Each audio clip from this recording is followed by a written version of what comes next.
Vamos falar nesse slide sobre a locação dos pontos elétricos, né? Então, ao fazer a locação dos pontos elétricos, ou seja, pontos de comando, tomadas, pontos de luz, né? Então, a gente precisa estar atento à simbologia, usar a simbologia apropriada, tá? E também observar o projeto arquitetônico, estrutural do edifício, né? Evitando locar pontos elétricos sobre elementos estruturais, né? Em pilares, vigas de concreto, ou com interferência em outras instalações, né? Em instalações telefônicas, hidráulicas, sanitárias, de combate a incêndio, de segurança patrimonial. Então precisamos estar atentos nesses pontos de locação para não ocorrer nenhum problema estrutural ou de interferência com outros tipos de instalações. Precisamos também estar atentos em distribuir uniformemente os pontos de iluminação geral e prever pontos de iluminação para destaques específicos, né? Distribuir uniformemente as tomadas de uso geral, né? Prever a localização de tomadas sobre eventuais bancadas existentes em copas, cozinhas, áreas de serviço e banheiros, tá? Prever a localização de tomadas de uso específico a no máximo 1,5 m dos aparelhos de utilização, né? Localizar de maneira apropriada os comandos dos pontos de iluminação, prevendo interruptores, né? Simples, duplos, triplos, paralelos, intermediários ou outros dispositivos de comando onde se fizer necessário. No que se refere às instalações de condomínio, definir a localização dos motores para elevadores, bombas de recalque d'água, bombas de drenagem, bombas do sistema de combate a incêndio, bombas para piscinas, portões de acesso, bem como a localização de seus respectivos quadros de comando, observando as áreas específicas destinadas a estes fins e as recomendações dos fabricantes destes equipamentos. Prever a utilização de minuterias, né? Ou interruptores temporizados para o comando dos pontos de iluminação em escadas, halls e circulações. Prever a utilização de interruptores diversos ou comandos nos próprios quadros para os pontos de iluminação do subsolo, né? Pavimento térreo, portaria, áreas externas, jardins, piscinas, quadras esportivas, etc. Prever a utilização de porteiros eletrônicos, sinalizadores para acesso de veículos, sinalizadores de obstáculos, alarmes, etc. Aqui temos um exemplo de aplicação, temos aqui uma residência, garagem, sala de estar, sala de jantar, cozinha, circulação, área de serviço, dormitório, despensa, hall. Então, pretendemos iluminar e colocar pontos de energia, pontos de tomada nesta residência. Temos aqui uma tabela de definição dos pontos de luz e tomadas, tá? Tem uma tabela com todas as dependências, as dimensões, a potência de iluminação, a quantidade de TUGs, a potência das TUGs, as TUIs, para chuveiro e torneira, no caso, e a potência das TUIs, tá? Temos aqui a definição, então, dos pontos de luz, tá? E as tomadas distribuídas, tá? As tomadas de TUGs e TUIs, né? Tá? No caso da cozinha e banheiro, usa-se a tomada TUI, ok? Agora vamos falar sobre o fornecimento de energia de entrada vindo da concessionária, tá? Então, o fornecimento, o tipo de fornecimento é definido em função da carga instalada, da demanda, do tipo de rede e local onde estiver situada a unidade consumidora. Então temos o levantamento da carga instalada. Para a definição do tipo de fornecimento, o projetista deve determinar a carga instalada, somando-se as potências em quilowatts dos aparelhos, seja de iluminação, aquecimento, eletrodomésticos, refrigeração, motores, etc. Os aparelhos com previsão de serem adquiridos e instalados futuramente podem também ser computados no cálculo. Não é necessário considerar a potência dos aparelhos de reserva. Pegando como exemplo da tabela anterior, a potência de iluminação total é 1.600 volts-amperes, mas considerando que são cargas resistivas, então podemos considerar 1.600 watts. Para tomadas de uso geral, temos 5.800 volts-amperes. Então adotamos 0,8 de fator de potência. Tá? Então a potência ativa total é 4.640 watts. Esse 0,8 é normalizado, né? Usar 0,8 para tomadas de uso geral. Então, o cálculo da potência ativa total vai ser a potência ativa de iluminação mais a potência ativa da TUG e potência ativa das TUIs. Tá? Então, vai ser 1.600 mais 4.640, que foi corrigido aí pelo fator de potência, mais 8.800, que era a torneira e o chuveiro. Era 4.400 watts cada um. Então, somando os três, dá 15.040 watts. É a potência total instalada. Então, a corrente vai ser a potência dividida pela tensão. Então, tem os 15.040 watts dividido por 220 volts, 68 amperes.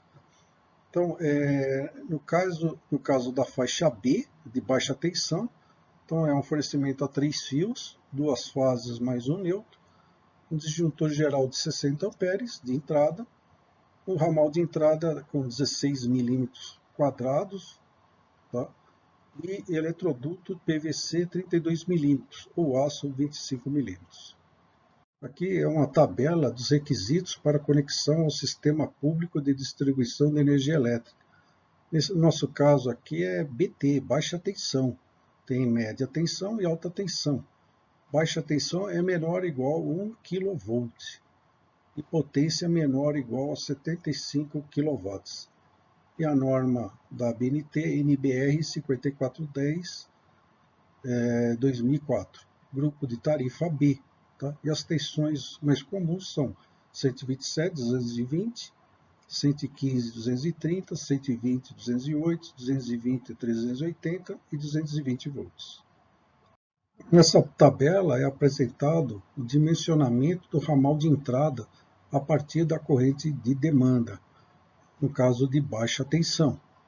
Então, no exemplo dado anterior, vamos ter um condutor de entrada, vai ter que suportar 68 amperes. Então, ele vai precisar ser um condutor de 16 milímetros quadrados. Tá?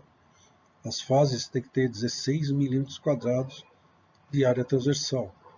O disjuntor de 60 amperes. É a categoria B, né, baixa tensão, C4. Tá? O eletroduto 32 milímetros quadrados de PVC, 25 milímetros quadrados de aço. Tá?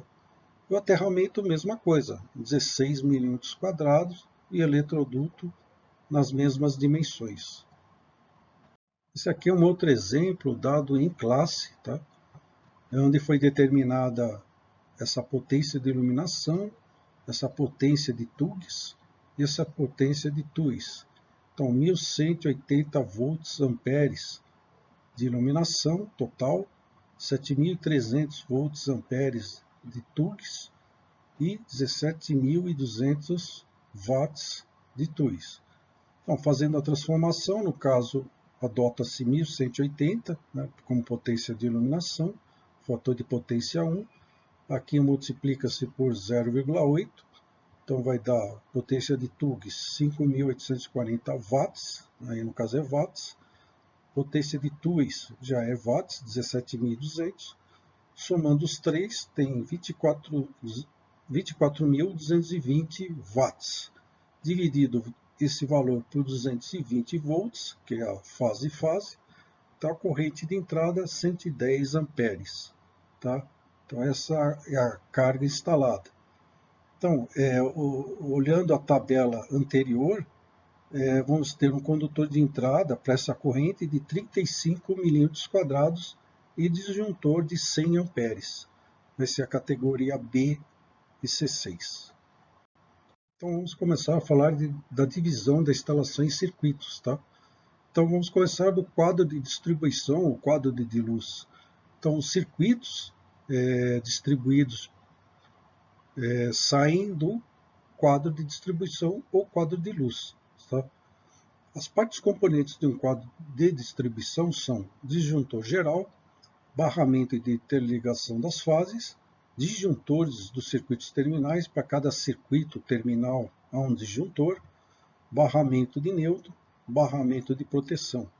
A estrutura do quadro de distribuição é normalmente caixa metálica, chapa de montagem dos componentes, isoladores, tampa e sobretampa. Aqui é um exemplo de quadro de distribuição para fornecimento bifásico, duas fases chegando, o neutro e a proteção. Existe um barramento de proteção, temos aqui o disjuntor principal, tá? A fase e neutro chegando nele, as fases saindo para os disjuntores bifásicos ou monofásicos, e aqui o neutro indo para o barramento do neutro e sendo distribuído para os circuitos terminais, da mesma forma que as fases também. Então, dentro do quadro de distribuição, existe o dispositivo de proteção, que é um equipamento elétrico que atua automaticamente pela ação de dispositivos sensíveis quando o circuito elétrico ao qual está conectado se encontra submetido a determinadas condições anormais de corrente, né, com o objetivo de evitar ou limitar os danos a um sistema ou equipamento elétrico. Os principais dispositivos de proteção utilizados em instalações prediais são os disjuntores termomagnéticos, tá? E os disjuntores diferenciais e os fusíveis. Tá? Aqui tem um exemplo do fusível, com a queima para a troca do fusível, e o disjuntor, né, desliga-se com excesso de corrente, necessitando religá-lo, como no caso aqui. Tá? Temos os disjuntores termomagnéticos, tá? Eles podem ser monopolares, uma fase só, bipolares, como são duas fases, e os tripolares para circuitos trifásicos. Okay? Nessa figura temos o disjuntor diferencial residual, que é a combinação de um disjuntor termomagnético que protege os fios do circuito contra sobrecarga e curto-circuito, combinado então a um dispositivo diferencial residual, essa parte aqui, que protege as pessoas contra choques elétricos provocados por contatos diretos e indiretos. Então, o disjuntor diferencial residual tem a parte do disjuntor termomagnético somada ao dispositivo diferencial residual. Então, temos nessa figura um interruptor diferencial residual. É um dispositivo constituído de um interruptor acoplado a um outro dispositivo, o diferencial residual. O interruptor diferencial residual é um dispositivo que liga e desliga manualmente o circuito e protege as pessoas contra choques elétricos. Então, aqui temos o interruptor diferencial residual.